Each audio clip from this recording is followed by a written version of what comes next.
Welcome to This Explainer. Today, we're going to objectively break down what is honestly one of the most rapid, market-shaking ascents in modern industrial history, the rise of the Chinese automotive industry. I mean, think about it. Just 10 years ago, the idea of a Chinese vehicle actually outcompeting a German or Japanese car on the global stage might have sounded completely far-fetched to a lot of people. But today, the entire automotive landscape has literally been turned upside down. We're going to compare the high-tech, futuristic appeal of these new entrants directly against the decades of proven engineering and reliability from the legacy brands you already know and trust. We'll look at exactly how this happened, what these new vehicles actually bring to the table, and what it all means for the future of the cars we drive. So let's just cut right to the chase and ask the core question that is completely dividing the global auto world right now. Have Chinese cars actually overtaken everyone? Are they strictly better than the American, European, Korean, and Japanese vehicles we've relied on for decades? Or is there, a lot more nuance to the story? To get to the bottom of this impartially, we have to look way past the flashy marketing, dig into the actual data, and examine the reality on the ground, completely stripping away our assumptions from the past. To truly grasp the sheer scale of this shift, just look at this stark contrast over a couple of decades. Back in the early 2000s, Chinese cars really struggled to compete internationally. Many early models borrowed super heavily from foreign designs. The build quality was notoriously inconsistent. Crash test results often fell way short of international standards, and long-term reliability was a massive question mark. Back then, the world definitely preferred Japanese reliability or German engineering. But fast forward to today, we are witnessing total electric vehicle dominance from China, paired with this massive global expansion across Europe, Asia, and Latin America. We are literally talking about millions of vehicles being sold worldwide by brands like BYD, Geely, and NIO. They aren't just participating in the market anymore. In many key regions, they're the ones setting the pace.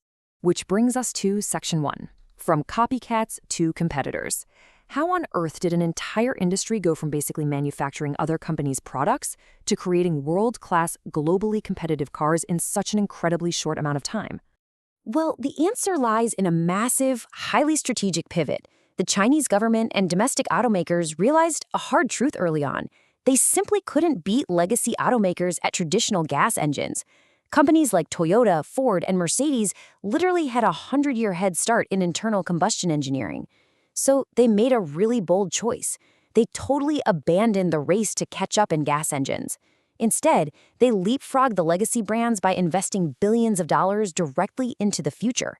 They focused relentlessly on EVs and advanced battery technology. And to top it off, they integrated AI, complex software, and autonomous driving right from the ground up. Instead of building a mechanical machine and just sprinkling some tech on top, they treated the car like a rolling computer from day one. And this massive pivot birthed entirely new corporate giants that are completely reshaping the global supply chain.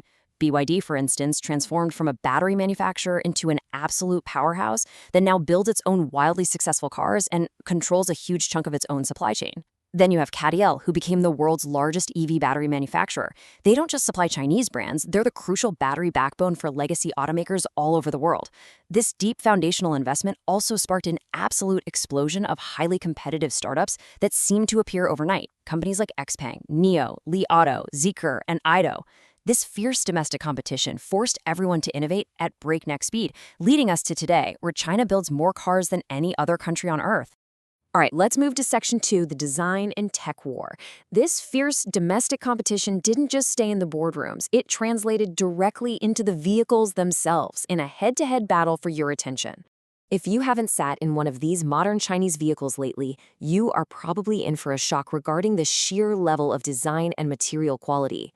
When you step inside, you are instantly greeted by massive, super responsive infotainment screens, beautifully crafted premium interiors, and highly customizable ambient lighting. You've got panoramic roofs that stretch the whole length of the cabin, and incredibly advanced driver assistance systems included right out of the gate. Luxury features that used to be strictly reserved for the most expensive, top-tier German flagship cars are now appearing as standard equipment in cars that cost significantly less. They are directly targeting the consumer's desire for a premium, lounge-like feel, completely elevating the standard for what a daily commuter car should look and feel like. But technology is where they absolutely shine, and this perfectly captures that rolling computer philosophy. They're offering over-the-air software updates that constantly tweak and improve the car's performance while it's literally just sitting in your driveway. They include highly advanced AI-powered voice assistants that can control nearly every function in the cabin, face recognition to automatically adjust your seating and mirrors the exact second you sit down, and even wild over-the-top additions like built-in refrigerators and multi-point massage seats. They're offering futuristic smart cockpits today, while a lot of legacy automakers are still painfully working their way through the transition toward a software-focused vehicle architecture. Chinese automakers are using tech to turn the car into a seamless extension of your living room and your smartphone. But let's be real, a beautiful interior and a high-tech fridge don't automatically mean long-term durability, which brings us to Section 3, the reliability divide. This is undoubtedly the most fiercely divided battleground in this entire discussion. Buyers today are facing a really fascinating dilemma when weighing their options. On one hand, legacy manufacturers, particularly the Japanese brands like Toyota, Honda, and Lexus, offer decades of proven reliability and deeply established trust. When you buy from them, you know those cars have the engineering pedigree to easily last hundreds of thousands of kilometers with very minimal fuss. Their main concern right now, though, is slower software adoption and definitely less standard technology included in their base models. On the flip side, the Chinese brands offer absolutely cutting-edge tech and incredibly rapid innovation cycles. But their concerns are also super significant. There's a huge lack of long-term data, the potential for really complex software bugs, and a totally uncertain resale value down the line. It is a classic trade-off between the bleeding edge and the tried and true. So the crucial takeaway here is that the long-term verdict is quite literally still being written. While a ton of early adopters and current owners report absolutely fantastic experiences with their new Chinese EVs, there are totally valid, lingering questions that only a decade of real-world driving can actually answer. Like, how easy will it be to get a replacement part or a software fix in 5 or 10 years? How well are these incredibly complex digital systems going to age as newer tech rolls out? And importantly, what on earth will the resale market look like when it's finally time to upgrade? Because these specific models and brands simply haven't existed long enough to build up the decades of reliability data that a legacy brand has, time is the ultimate test that these vehicles still need to pass. Given all those unknowns, how exactly are these automakers convincing global buyers to step away from the legacy brands they trust and take a chance on a totally new name? Well, that leads us to Section 4, the ultimate price battle. China's biggest, most aggressive advantage in the global market is simply unquestionable value. Let's do a quick thought experiment together. If you take an exact budget, say $35,000, and hand it to a legacy automaker, you'll likely get a fantastic, super reliable car. But it will probably come with standard equipment, cloth seats, and pretty base-level tech. Now, if you put that exact same 35 grand toward a Chinese automaker, you are very often walking away with a top trim model. You get significantly more technology, vastly better interior materials, longer battery range, and incredibly long equipment lists that would normally cost thousands of dollars extra in optional packages from a legacy brand. Consumers are basically being offered a massive upgrade in their daily driving features for the exact same entry price. And the reason they can offer such extreme value comes down to one absolutely staggering fact. China builds more cars than any other country on Earth. They are the absolute #1 producer of automobiles globally. This sheer unprecedented scale of manufacturing, combined with their near total dominance over raw materials in the battery supply chain, creates incredible economies of scale. They can source parts, build batteries, and assemble vehicles at a cost and speed that legacy automakers are finding incredibly difficult, if not impossible, to match. This massive scale is the economic engine that is forcing global competitors to completely rethink their own pricing, production, and supply chain strategies. This immense, undeniable pressure brings us to our final section, Section 5, the global automotive future. How are the traditional titans of the industry reacting to this unprecedented disruption? Are they ignoring it, fighting it, or joining it?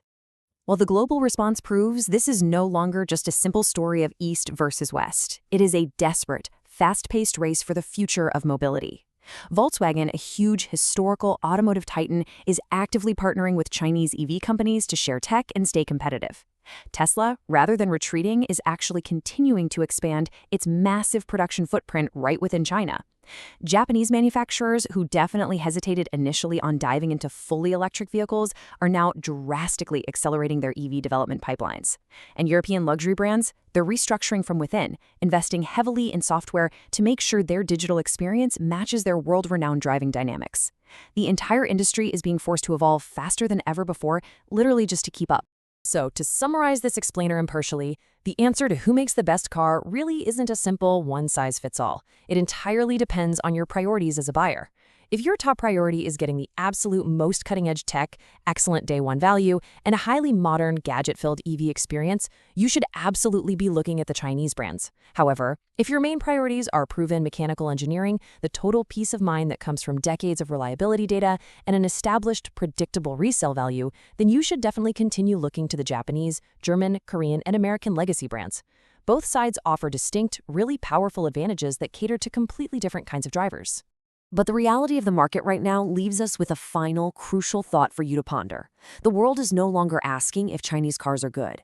That debate is largely over. They are clearly highly competitive. The real question, the one absolutely keeping automotive executives awake at night, is this: how long before everyone else catches up to their speed of innovation and aggressive pricing?